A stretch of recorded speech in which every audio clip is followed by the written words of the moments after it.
Uma outra questão que me perguntaram, como eu sou periodontista, como proceder, como fazer um afastamento gengival sem causar trauma, dano ao tecido periodontal.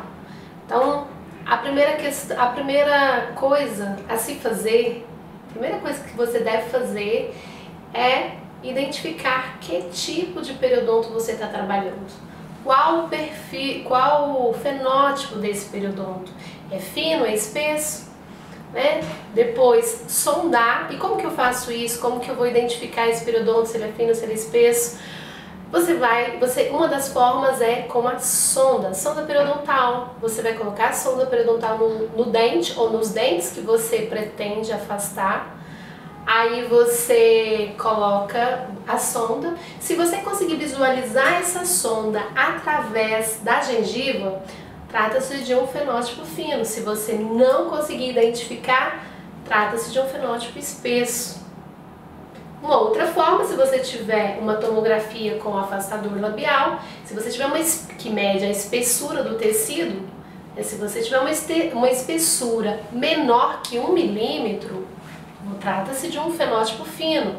Se for maior que 1 milímetro, um fenótipo espesso. E fenótipo fino, gente, a gente tem que ter o maior cuidado, tá? Então, o fenótipo fino, se você coloca, dependendo de como você vai trabalhar nesse fenótipo, você pode ter como consequência recessão, inflamação. Por quê? O que você pode fazer para melhorar isso?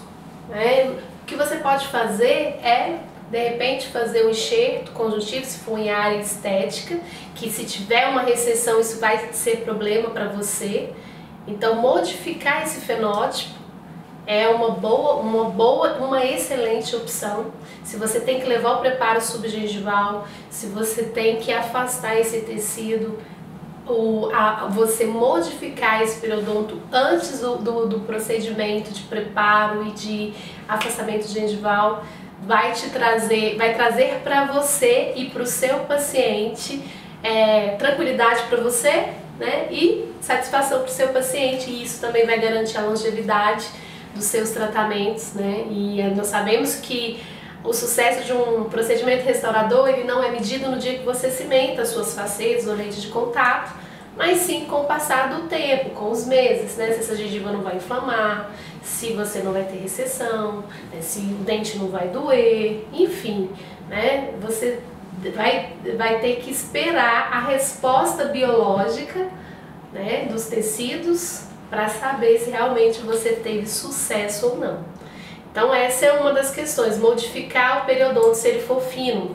Isso vai te trazer mais segurança para não ter como consequência recessão gengival.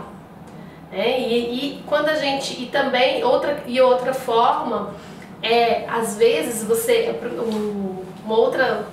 o segundo passo é você sondar esse dente para saber se você tem uma profundidade sucular que lhe permita levar esse preparo subgengival, que lhe permita espaço suficiente para você colocar um fio retrator e realizar uma boa moldagem. Porque se você não tem um espaço suficiente, da mesma forma você pode criar esse espaço. Por isso que é importante entender a isenção epitelial supracrestal, entender as variáveis que influenciam essa dimensão biológica desses tecidos, porque se eu aumento a espessura do meu tecido, eu modifico o meu fenótipo e eu também aumento a profundidade sucular.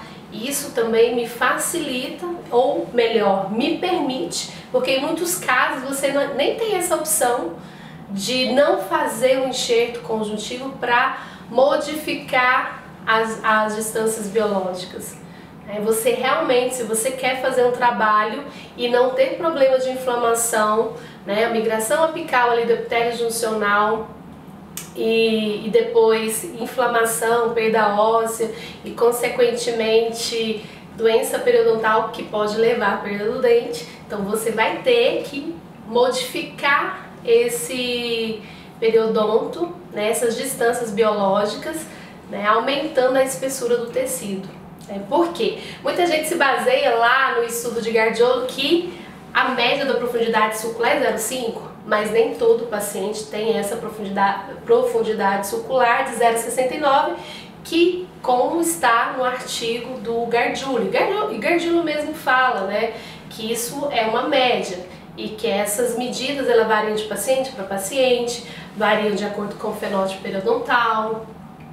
Então, nós não podemos trabalhar como média, nós devemos trabalhar nosso paciente de forma individualizada. E como que nós fazemos isso? Sondando o paciente, identificando o fenótipo dele, identificando o fenótipo de cada dente, porque você pode ter um dente com a gengiva mais espessa, mas outro dependendo da posição do dente, às vezes ele está mais vestibularizado, a profundidade sulcular vai ser menor e você vai ter um fenótipo fino. Então, nesse dente você talvez precise trabalhar, né, essa dimensão biológica, trabalhar modificando esse fenótipo.